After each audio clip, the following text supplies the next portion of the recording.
All right, I'm gonna fill the truck up here, give you guys an idea of what the fuel mileage has been according to how many liters versus how many kilometers I put in. And that's been all towing with that big gooseneck. And then after I fill up, I've got to go take a look at a job. So it'll be highway driving without the trailer.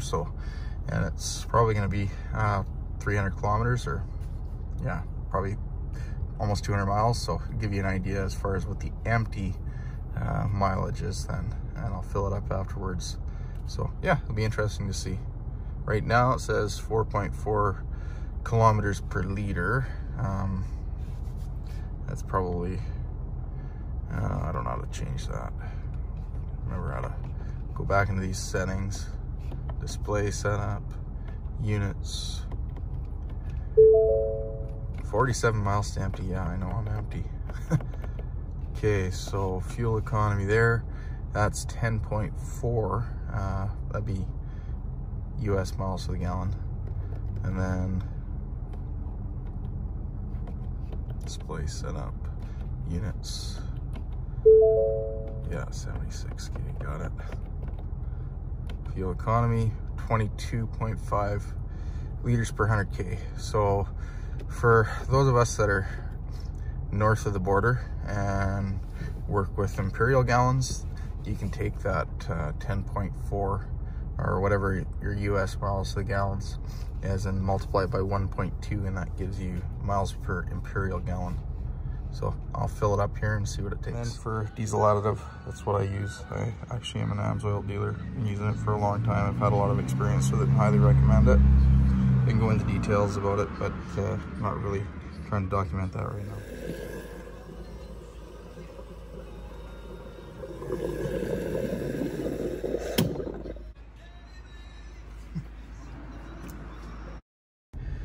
So 157.487 liters, so thirsty.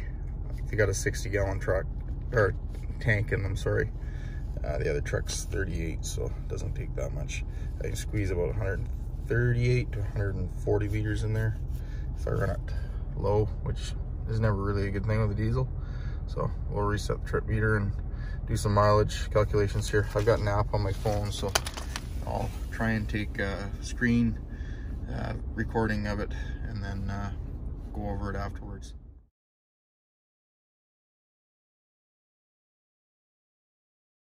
Yeah, so I've been driving here for a while, almost 280 kilometers on the trip meter, and I've been averaging 6.2 kilometers per liter.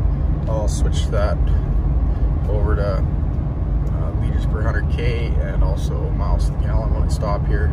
Had the cruise set at 110. Short little drive around town once I got to my location, and then a little bit of idle time. That's, you know, pretty typical driving. I'm not, you know, trying to hyper mile it or anything like that. I'm accelerating normally, you know, moderately, aggressively, if you want to put it that way. You know, braking normally and stuff like that, just driving it like I would. And that's what we're getting for mileage here. Once I fuel up, I'll enter it into the fuel log app that I've got there, and that will actually give you like a number based on liters per kilometers. I think these computers are pretty accurate because they probably meter the fuel flow like to the, you know, 1/10 of a liter or something like that, maybe even, you know, 100 mils or 50 mils or whatever, who knows. Okay, yeah, so I'll switch it over and I'll look at it in the different units here.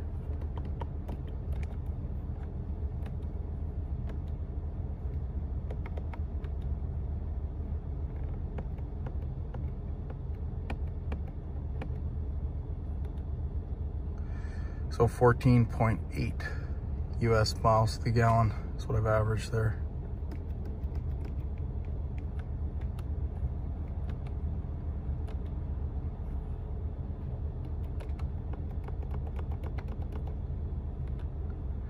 Or 15.8 liters per 100K. Now, I don't have a whole lot of kilometers on the truck, as you can see. 104 hours, 31 idle hours. Now my, oops, not that one. The DEF fluid is just under half tank. So not too bad. Yeah, I mean, if there's anything you guys want me to sort of try and show with this truck, feel free to leave it, you know, in the comment section there. Any ideas as far as, you know, future videos and whatnot would be much appreciated. So that's what it took to drive that distance, 39.5 liters. So we'll enter it into the app here and figure out what the mileage was according to that.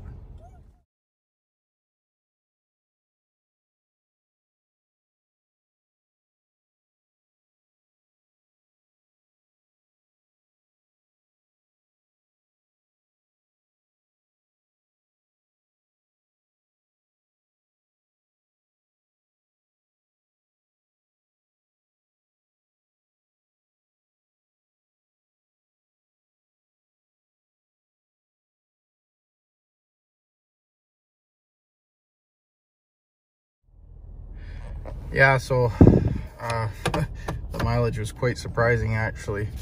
I'm not too sure, you know, if the new axles that these trucks come with play much of a factor in the mileage that I got on that tank. This truck made in 2019 has the Dana M300 axle, which replaces like the older S series, like an S110, S130 axle. And they're supposed to be a lot more efficient. These new ones are in the F-450 or a 41 spline, and I think the axle shaft diameter is 1.85 inches when I was doing some reading and stuff on them, so they're extremely stout.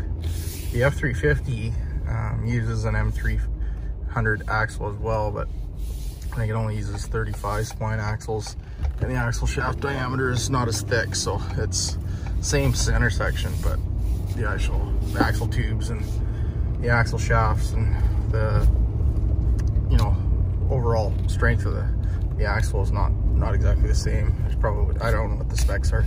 I mean, on the other axles and stuff, you could find the, you know, literature right on Dana's website, and it'll give you like an actual like gross combined vehicle weight rating and stuff for, you know, a particular axle. Like the Dana 60 that's in the front, it's the wide track, so the Super 60.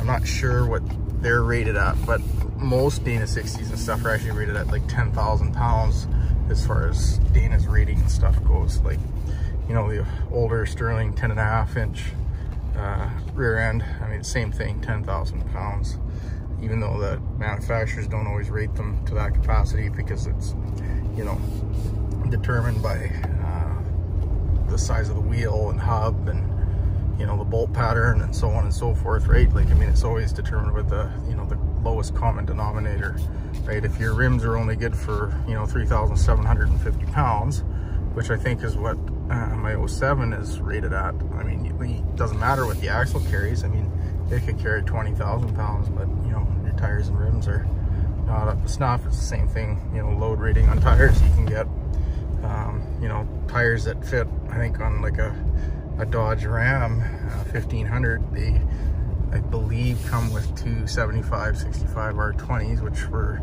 the factory tire size on that 07, and I think it's still a factory tire size on like the single rear wheel F-350s currently, and they've got a, you know, totally different load rating than the passenger rated tires that are in the 1500. They may be a 60 series or whatever, but, you know, it's your tires and your wheels are usually the weakest link as far as what your truck can carry.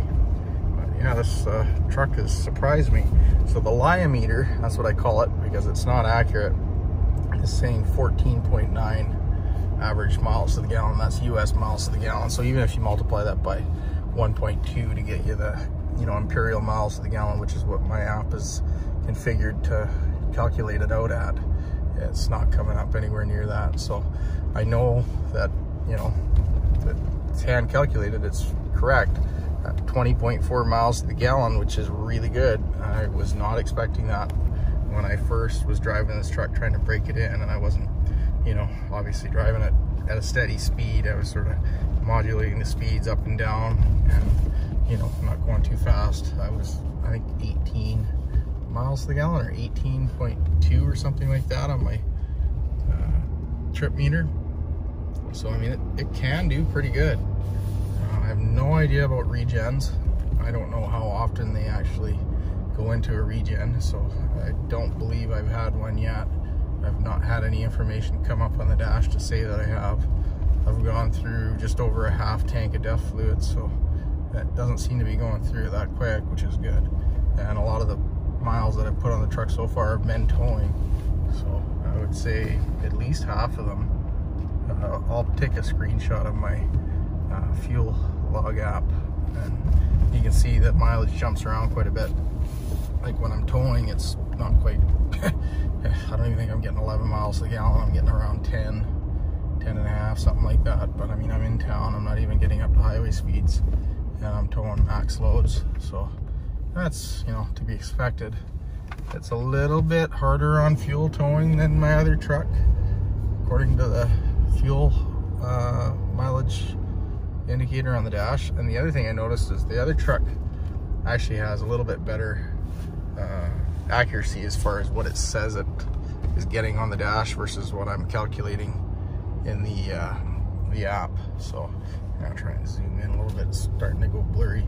A few things I've noticed with this truck that, you know, compared to the other truck, which I mean, I've got 186,000 kilometers on. I've owned it since new.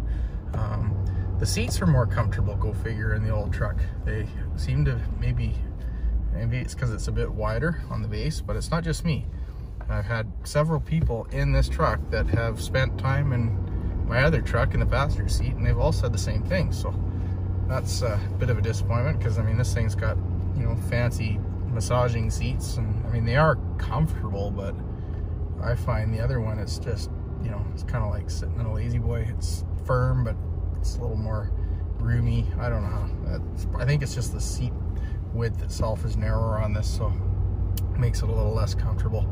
The other thing I've noticed, which is actually quite frustrating, is the heated mirrors on this thing do not do a very good job of, you know, drying themselves out if there's moisture on it. So if you're backing a trailer up and you're relying on your mirrors to be clear and fog free, this thing is not doing it. I mean, my other truck, you can start it up and it doesn't even have to be very cold out. I mean, you know, 2 or 3 degrees above freezing, and you know, you'll see steam coming off those mirrors like right away. So I have not noticed that with these mirrors at all, and I'm actually not very happy with them. It's quite a important thing to have. I mean, any big truck, I mean, any truck drivers out there know you usually always have electric heated mirrors on your big trucks, and if you don't, you're cursing it, because I mean, you rely on those things. So it's no different in this thing or any other pickup truck where you're towing a trailer and backing, oh, I hear sirens, and you're backing it up and relying on those mirrors. Oh, there's sirens coming up here. But yeah, so I don't know, maybe there's a setting I've got to change. The other truck is completely automatic, so there's no buttons I got to press. There's nothing I've got to do to make them work. They just work. So that's definitely something I've got to look into. I don't know, maybe they don't have the same heat output because these mirrors have, you know, more electronics in them. Maybe that's the reason why. I know there's cameras in them, and there's I don't know if there's radar in them or not, but I know there's a lot more gizmos in it. I mean, I'm coming from an 07, so, and prior to that I had a 1979 F-250 that got me around, so big jumps in technology, and there's a bit of a learning curve for me for sure, but so far I like this truck. It's pretty good. I'm happy with it. But anyways, if you guys, like I said before, if you have comments, you know, as far as suggestions, what you'd like to see in videos moving forward, you know, this truck, just leave them in the comments. I'm looking for ideas and whatnot to come up with to make interesting videos, because I think this truck, you know, has some attention. It's a fairly unique truck. I don't see a lot of them around, and I know when I was searching on YouTube, there didn't seem to be a lot of videos, so I'm hoping to make some videos that help, you know, people that are interested in these things or just curious. So anyways, have a good night.